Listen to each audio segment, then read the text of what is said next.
Sorotan tajam terhadap anggaran keselamatan PT Kereta Api Indonesia mencuat setelah tragedi tabrakan kereta di Bekasi Timur yang melibatkan KA Argo Bromo Anggrek dan komuter lain lintas Cikarang. Publik mulai mempertanyakan sejauh mana dana yang dialokasikan benar-benar digunakan untuk menjamin keamanan operasional.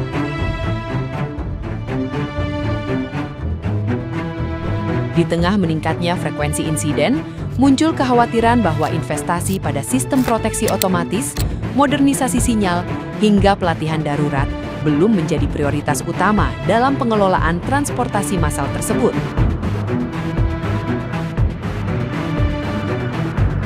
Masalahnya, kecelakaan seperti ini jarang terjadi karena satu penyebab tunggal, melainkan akumulasi dari berbagai celah yang gagal bekerja optimal.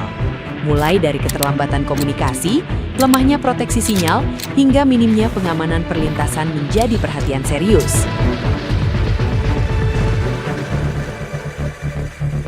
Pemerintah sendiri menyoroti ribuan titik perlintasan sebidang yang beresiko tinggi dan menyiapkan anggaran besar untuk perbaikan. Namun, publik tampaknya sudah lelah dengan janji reaktif setelah kejadian dan menuntut transparansi serta komitmen nyata agar keselamatan benar-benar jadi prioritas utama, bukan sekedar wacana.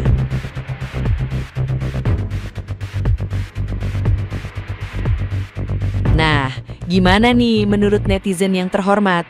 Silakan berkomentar ya. Breaking, KA Bromo Argo Anggrek tabrak KRL di stasiun Bekasi Timur. Innalillahi wa inna ilaihi raji'un. Tadi gue baca ada 2 orang yang meninggal dunia ya. Nah, ini penting banget nih buat kita sebagai masyarakat Indonesia untuk lebih aware lagi, karena ini udah menyangkut nyawa manusia loh. Dan kecelakaan ini juga nggak cuman melibatkan 2 kereta saja, tapi ada juga taksi. Nah, gue nggak tahu awal kronologinya seperti apa. Cuman yang pasti ini perlu banget nih untuk dievaluasi, baik dari pihak kereta apinya maupun juga dari pihak taksinya, supaya nggak akan ada kejadian lagi yang serupa. Karena kenapa? Ini udah menyangkut keselamatan penumpang loh. Apalagi kalau sampai merenggut nyawa kayak di sini. Oke, itu aja sih mungkin yang mau gue komen. Satu lagi mungkin semoga amal ibadah korban diterima di sisi Tuhan dan keluarga diberikan ketabahan. Pertama-tama gue mengucapkan belasungkawa terhadap tragedi kecelakaan kereta api yang terjadi di stasiun Bekasi Timur, di mana korbannya rata-rata adalah perempuan. Dan gue juga mengucapkan belasungkawa terhadap pemikiran dari Menteri Pemberdayaan Perempuan dan Perlindungan Anak. Dalam satu wawancaranya beliau mengusulkan gimana kalau misalnya gerbong awal dan gerbong akhir KRL itu diisi sama laki-laki. Karena kan awalnya diisi sama perempuan, gerbong awal dan gerbong akhir. Ini gue bicara bukan berada di pihak laki-laki atau bukan berada di pihak perempuan, tapi gue merasa gue adalah manusia. Baik laki-laki dan perempuan sama-sama manusia yang punya nyawa hanya satu.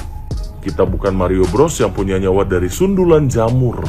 Kita punya nyawa dari Tuhan dan nyawa kita cuma satu. Alangkah baiknya menurut pendapat gue yang cuma lulusan S1 ini tidak sepintar Ibu Menteri, kenapa nggak sistemnya aja yang dibenahi, Bu?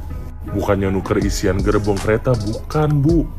Amit-amit kalau kenapa-kenapa, kita sebagai manusia, ya baik laki-laki ataupun perempuan sama-sama punya possibility untuk amit-amitnya celaka. Jadi bukan itu, Bu, usulan yang bagus menurut gue yang cuma S1 ini nggak sepintar Ibu S2 yang udah jadi menteri. Semoga dipahami ya, Bu, omongan yang keluar dari mulut yang bukan menteri ini. Aku kepikiran loh, ini yang kejadian Argo Bromo Anggrek sama KRL di Bekasi Timur. Ini kita bicara di luar KNKT resmi ya. Hasil KNKT emang belum keluar, disclaimer dulu, ini ya hanya kepikiran aja. Jadi Bekasi ke Bekasi Timur itu kan ada 3 sinyal, yaitu urutannya berarti kalau dari Bekasi itu sinyal keluar Bekasi, terus habis itu ada sinyal blok terbuka peta Bekasi ke Bekasi Timur. Yang ketiga itu ada sinyal blok di Bekasi Timur. Karena ini lintas ini tuh emang pakai blok terbuka kan, jadi otomatis aspek sinyalnya tuh defaultnya hijau. Di Bekasi Timur itu kan ada KRL berhenti ya. Kalau gitu harusnya sinyal yang di belakangnya itu dalam hal ini adalah sinyal blok peta Bekasi ke Bekasi Timur itu kan harusnya warna merah kan. Dan karena sinyal blok peta Bekasi ke Bekasi Timur itu warna merah, maka harusnya sinyal keluar Bekasi yang di belakangnya lagi itu harusnya kan indikasinya warna kuning. Tapi malah kabarnya itu yang aku baca dan katanya masinisnya ngaku sinyalnya tuh justru warna hijau. Aku bingung jujur, karena harusnya sinyal keluar Bekasi itu kan warna kuning kan, karena aspek di depannya itu warna merah. Kenapa aspek di depannya merah? Karena ya di Bekasi Timur ini masih ada KRL gitu loh. Jujur aku masih bingung. Emang sih mending nunggu hasil KNKT aja. Tapi ya namanya kepikiran gitu ya, soalnya janggal aja gitu menurut aku.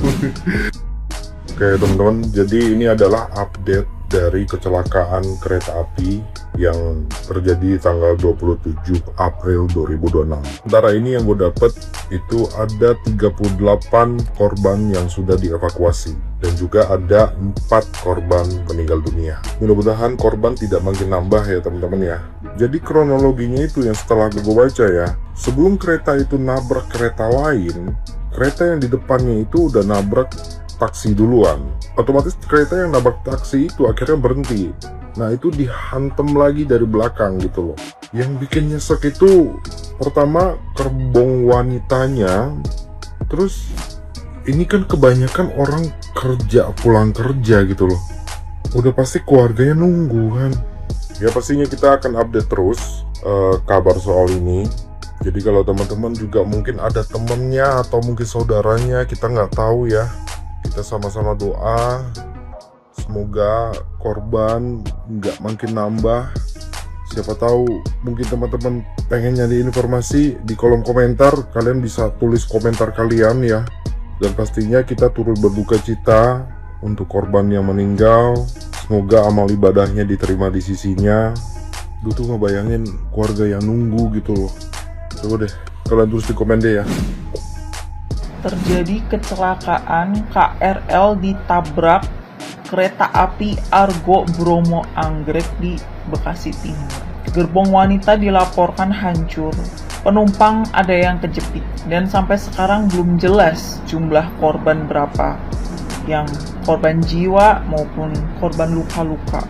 Katanya penyebab awal karena mobil taksi ijo mogok di rel. Tapi jujur, ini nggak bisa dilihat dari satu sisi doang. Kejadian mobil mogok di rel itu bukan pertama kali. Artinya ada yang harus dievaluasi, kayak akses ke rel, pengaman, sampai respon daruratnya. Di sisi lain, sistem sinyal dan jarak antar kereta juga wajib dikaji ulang. Karena kereta itu kan bukan kendaraan yang bisa ngerem mendadak. Ini harus jadi pelajaran serius ya. Semua pihak harus bertanggung jawab. Bukan cuman dari pihak kereta aja, tapi juga pihak lain yang terlibat seperti pihak taksi ijonya. Dan aku ngucapin turut berduka buat para korban. Semoga kejadian yang kayak gini nggak akan terulang kembali. Guys, gue yakin lu semua udah pada tahu bahwa tadi malam terjadi kecelakaan kereta di stasiun Bekasi Timur.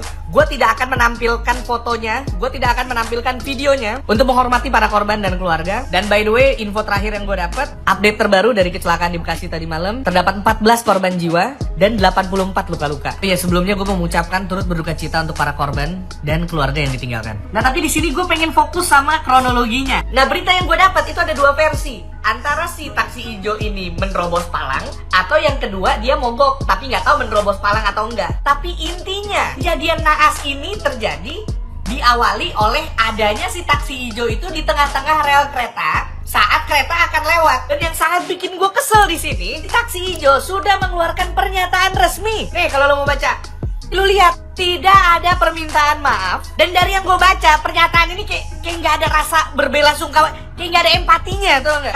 Kayak ini cuma sebuah formalitas untuk menyelamatkan apa yang ada. Apa yang mau diselamatin? Lu mau nyelamatin apa? Selamat ulang tahun, happy birthday to you, hari ini diem. Gue lagi nggak ulang tahun. Selamat sampai ke tujuan. Ya, itu aja. Ya kita tahu lah ya, nih taksi hijau banyak banget. Sempak Aladin.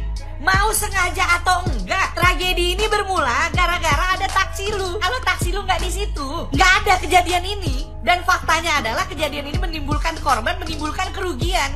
Hari Senin malam banyak tulang punggung keluarga itu para pejuang rupiah. Mana gue baca ada yang hari pertama baru masuk setelah cuti hamil 3 bulan. Ya Tuhan. Jadi seenggaknya yang lu bisa ucapin adalah maaf. Bukannya cuma pernyataan bahasa-bahasa korporat kayak gini.